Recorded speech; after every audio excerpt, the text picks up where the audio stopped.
Bonjour à tous et bienvenue pour une nouvelle vidéo. Ça fait longtemps que je vous ai plus parlé et aujourd'hui j'avais envie d'une petite vidéo pour un peu discuter avec vous. Donc pas de recette aujourd'hui mais plutôt quelques conseils sur la maladie cœliaque toujours. Alors aujourd'hui je vais vous parler de 4 points indispensables si vous allez manger à l'extérieur, donc chez des amis ou dans la famille. Le premier point, le plus important, dites que vous êtes cœliaque.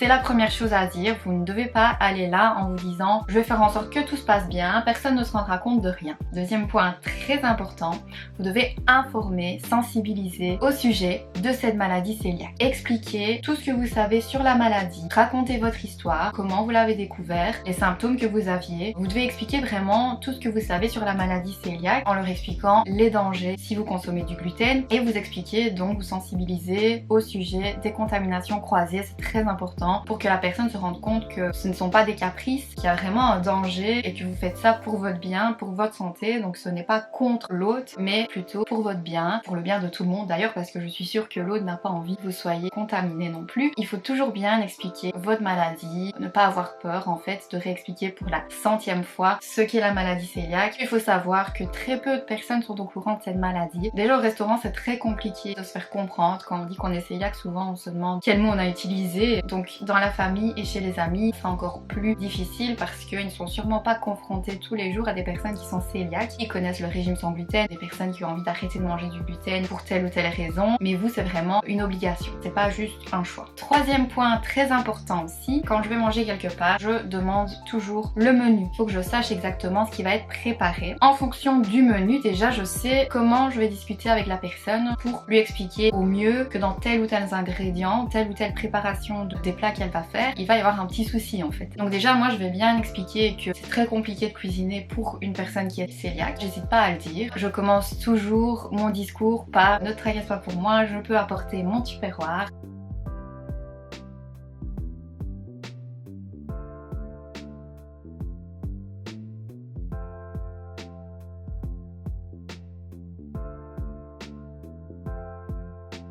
Mais c'est pas toujours la bonne solution parce que parfois la personne qui vous reçoit a vraiment envie de vous faire plaisir et de vous aider, surtout si c'est de la famille ou des amis proches, ça leur posera pas du tout de problème. Mais donc toujours bien demander le menu et expliquer les problèmes qu'il pourrait y avoir avec ce menu et préciser donc de bien regarder tous les ingrédients quand la personne choisit en fait les produits, parce que même des produits qui sont sans gluten contiennent des traces, donc il faut faire attention vraiment à tout. Et ensuite, quatrième point très important aussi, je propose toujours mon aide à la personne. Je lui dis si tu veux, on peut aller faire les courses ensemble, on peut cuisiner ensemble, donc je peux venir t'aider pour le repas. Ça c'est vraiment la chose la plus cool en fait, la plus fun. Non seulement vous allez soulager l'autre parce qu'il va se dire si elle est là il n'y aura pas de soucis, on va cuisiner ensemble, et vous d'un autre côté vous allez être beaucoup plus serein lors du repas. C'est vraiment gagnant-gagnant. Si l'autre a vraiment envie de faire ça tout seul, au moins essayer d'aller faire les courses avec lui expliquer aussi comment cuisiner. S'ils font des pâtes, essayer de pas mélanger avec la même cuillère, ce genre de choses. Sur les contaminations croisées, j'ai une vidéo là-dessus si vous voulez plus d'explications, mais vraiment essayer de le sensibiliser à ce sujet là. Donc ça c'est vraiment les 4 points importants si vous allez manger à l'extérieur et que la personne donc va préparer le repas. Si après ces 4 points vous voyez que la personne qui vous reçoit n'est pas du tout réceptive, ne comprend pas la maladie cœliaque, ne vous comprend pas et ne comprend pas les contaminations, etc., à ce moment là c'est le moment de dire j'apporte mon repas. Et surtout, parce que c'est pas tout de dire j'apporte mon repas, il faut que vous soyez à l'aise avec ça. Je le dis et le répète parce que moi c'est pas toujours mon cas. J'apporte souvent mon repas parce que je me sens plus sereine comme ça, mais le regard des autres me touche encore malgré les quelques années déjà que j'ai découvert que j'étais cœliaque. Donc voilà, ça c'est une note à moi-même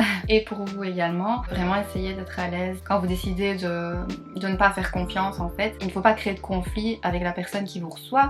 Vous devez vraiment expliquer qu'il n'y a vraiment aucun souci à ce niveau-là, que vous êtes plus sereine comme ça. Vous savez que c'est très difficile aussi pour eux. Essayez vraiment qu'il y ait une bonne entente entre les deux, faire comprendre que c'est pour le soulager et pour que vous soyez plus serein. Dites-moi en commentaire comment vous faites quand vous allez manger à l'extérieur ou au restaurant, comment ça se passe. Je suis vraiment curieuse de savoir vous, comment vous procédez, si vous êtes beaucoup plus à l'aise avec ça ou pas du tout justement. Si vous avez aimé la vidéo, mettez j'aime et abonnez-vous à la chaîne. N'hésitez pas aussi à activer la petite cloche pour recevoir une notification dès que je posterai une nouvelle vidéo. J'espère vous retrouver bientôt avec plein de nouvelles recettes et donc je vous retrouve très vite pour une nouvelle vidéo. À bientôt.